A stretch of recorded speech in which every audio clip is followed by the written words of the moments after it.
All right, our next speaker is Dr. Ken Flynn. He has been practicing pain medicine in Colorado since 1994. He is board certified in physical medicine and rehabilitation, pain medicine, and pain management. And he is a certified in cannabis science through the University of Colorado.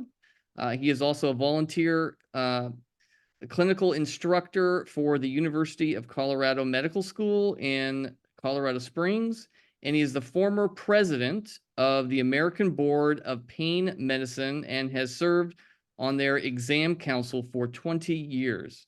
So thank you so much, Dr. Flynn, for being with us. We can't wait to hear your presentation. And you're on mute, so you have to unmute yourself. Yeah, you see your mute button? There we go. There you go. Just want to make sure you can hear me okay. We can hear you. Let me pull up my slides here. We have a lot of ground to cover. Can you see my slides okay? Yes.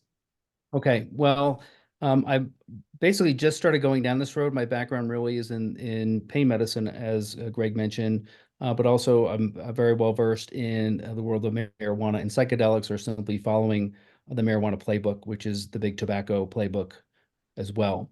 A question people ask, what are psychedelics? So they're kind of a host of different types of chemicals. One, psilocybin, LSD, most people are familiar with, but the other ones people may be less familiar with are DMT and MDMA, but they are considered in the psychedelic class. From a scientific perspective, I think the science on the use of psilocybin in particular for mental health conditions such as treatment-resistant depression is probably a little stronger in the scientific realm. However, and I'll get to this a little bit later, it's important that we follow the science, not public opinion or people's personal experiences and anecdotes. This was a study that showed, maybe this psilocybin might be helpful, but it was a very small study, only 26 patients. It was a short duration, between 1 week and 6 months. And the interesting thing, they did not use the plant itself, which is a big concern of mine when you're talking about plant-based medications. We already have a lot of plant-based medications that have gone through the FDA drug development process, which I support 100%. I do not support the free pass that these plants are getting and creating community harm.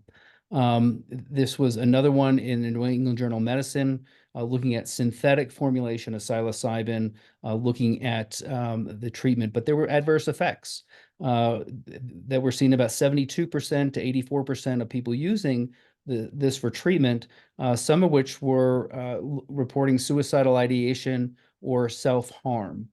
So again, people don't hear this side of the coin when you're talking about the adverse events associated with any type of substance that may be touted as a medication or something that's going to be beneficial. A response to this looked at this online survey of psilocybin mushroom users.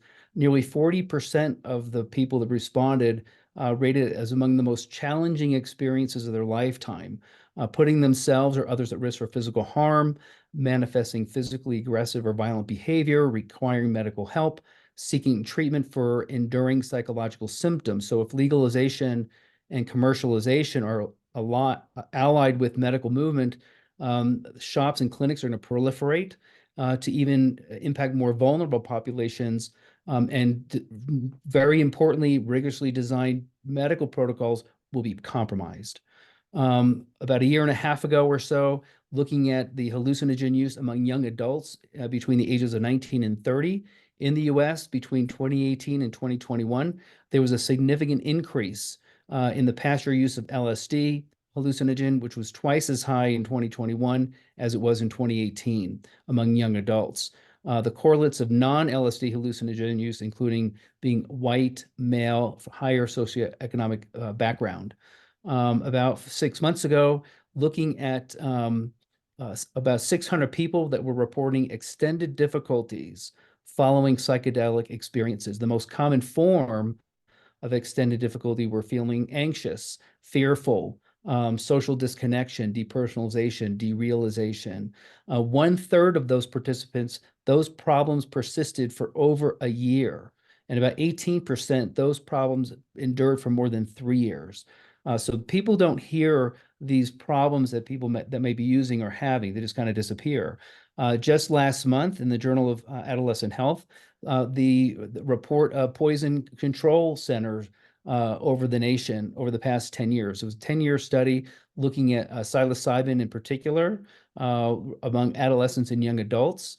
65% were single substance exposure, but the other co-occurring substances among adolescents and young adults were marijuana, which is a whole other discussion, as well as alcohol.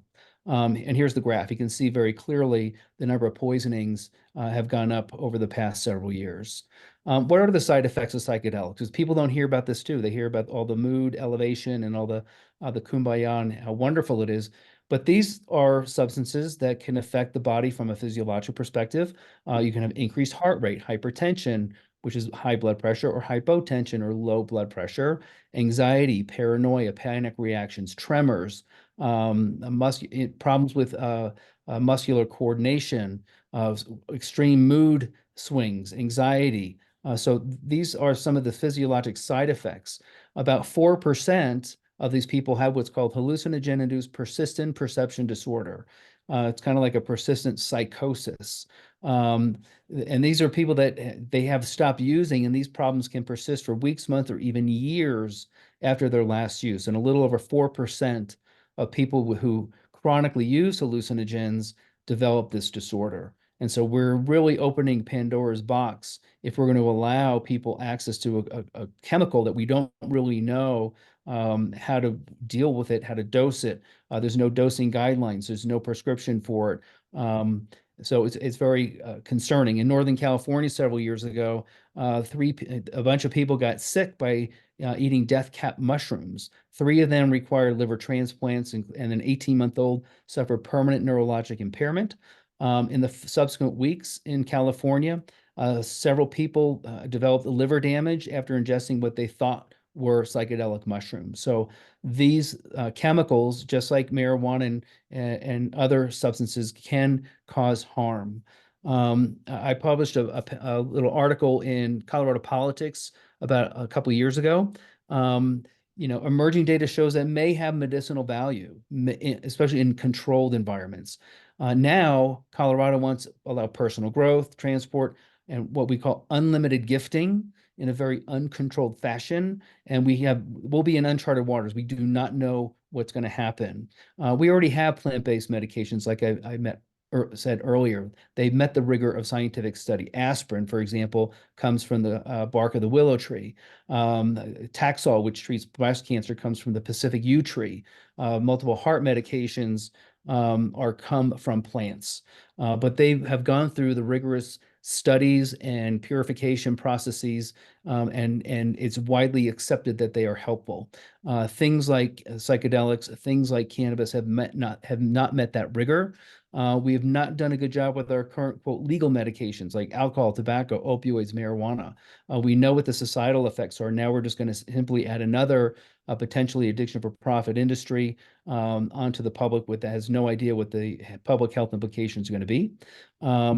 In Oregon, just recently, why is California not learning from your neighbor to the north? They recently want to reverse their drug decriminalization because of their addiction and overdose crisis that's plaguing the state of Oregon. So I think it's, pardon me, very important that California really look at this with a critical eye and a scientific perspective. And my slant really is from a scientific public health and safety position, not a partisan issue. It's really a public health and safety and an evidence-based, science-based perspective. So, why are we pushing to deregulate other drugs than marijuana? This just came out, I think, just the other day. We know that there are inherent dangers that are becoming more apparent with things like psychedelics and like cannabis, and it really requires intensive study before we let the public start using products that are poorly regulated, frequently contaminated, and potentially harmful. So I think science and not public opinion should drive policy. And again, this is from a public health and safety perspective. I'm just in the interest of time, I'm going to cut it short so we have time for Q&A. But this is what I prefer to do before my work, and I'm looking very much forward to mountain bike season.